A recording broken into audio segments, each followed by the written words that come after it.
ناظرین، پچھلے چند دنوں سے ایک بات بہت زیادہ ڈسکس ہو رہی ہے میڈیا میں، the narrative of collapse new Delhi کا، جو برکس میٹنگ سے ریلیٹڈ ہے، اور یہ ڈسکس کیا جا رہا ہے کہ شاید بھارت کو ریپلیس کیا جائے گا یا برکس سے نکال دیا جائے گا. یہ ساری چیزیں بہت زیادہ ڈسکس ہو رہی ہیں. بھارت کے اندر بھی بھارتی میڈیا بھی اس پہ سوال اٹھا رہا ہے اور انٹرنیشنلی بھی یہ چیزیں ڈسکس ہو رہی ہیں. اچھا، اب اس کی وجہ یہ بنی ہے، یہ جو ٹریگر پوائنٹ ہے وہ یہ بنا ہے کہ انڈیا کی منسٹری آف ایکسٹرنل افیئرز، وہ it was suppose to give a statement جس کو joint consensus based joint statement کہتے ہیں، کہ سارے مل کے ایک اسٹیٹمنٹ، اور اس کو پھر وہ انڈیا کی منسٹری آف ایکسٹرنل افیئر دیتی ہے. اس کی وجہ انہوں نے چیئرز اسٹیٹمنٹ دی ہیں، they were force to give a chair statement.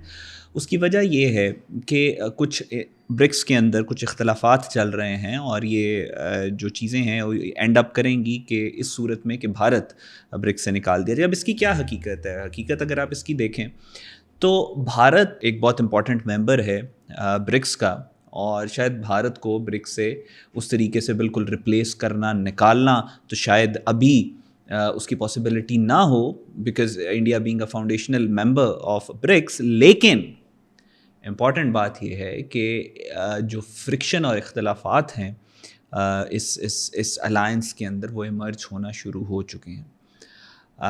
یہ جو جوائنٹ اسٹیٹمنٹ نہ دینا اور چیئر اسٹیٹمنٹ دینا، یہ اسی بات کی عکاسی ہے کہ some thing is not right. کہیں نہ کہیں آگ لگی ہے، تبھی دھواں نکل رہا ہے، کیونکہ جو ڈپلومیٹک مکینکس ہیں اس کے، وہ بہت امپورٹنٹ اور بہت کمپلیکیٹڈ ہیں. دوسری بات یہ کہ ایران اور اسرائیل کا جو کانفلکٹ ہے، اس میں بھارت نے ایک اسٹریٹجک بلنڈر کیا، مس کیلکولیشن کی، کہ یہ اٹیک ہونے سے 48 گھنٹے 72 گھنٹے پہلے انڈیا کا پرائم منسٹر موجود تھا اسرائیل میں، اور اس کے بعد بھی جس طرح سے انہوں نے وہ نیوٹرلٹی مینٹین کی ہے اس کانفلکٹ کے اندر، یہ بات واضح کر رہی ہے کہ بھارت اس وقت کہاں پہ کھڑا ہے.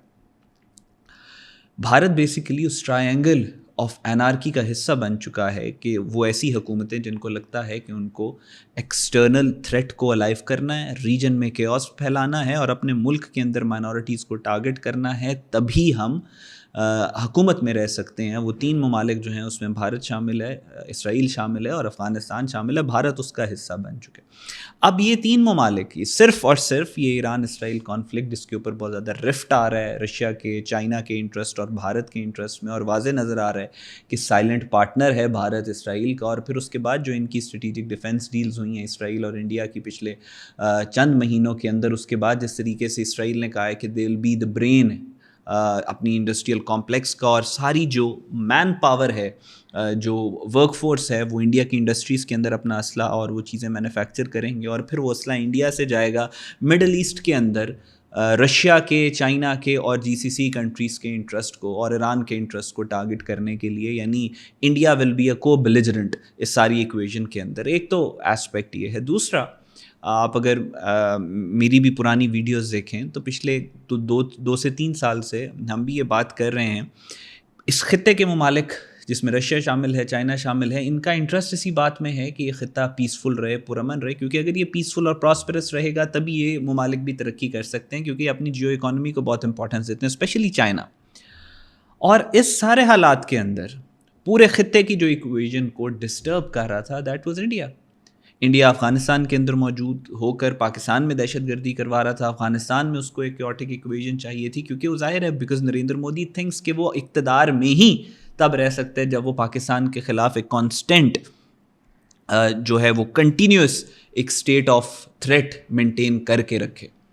اور ایک کنٹینیوس اس طرح کی تھریٹننگ انوائرمنٹ جو ہے وہ خطے کے لیے بھی ٹھیک نہیں ہے، وہ پاکستان کے لیے بھی ٹھیک نہیں ہے، وہ پورے ریجن کے لیے، ریجنل کنٹریز کے لیے بھی ٹھیک نہیں ہے. سو یہ جو برکس کا الائنس بن رہا تھا، جو کہ عام طور پہ جس کو دیکھا جاتا ہے ایز این اکنامک الائنس، اس کے اندر بھارت کہیں بھی فٹ ان نہیں ہوتا. تو آلدو بھارت اس کا ایک امپورٹنٹ ممبر ہے، لیکن over the period of time Bharat بالکل آئسولیٹ ہو چکا ہے برکس کے اندر. بھارت کی اپنی اوپینین اتنی زیادہ اب میٹر نہیں کر رہی.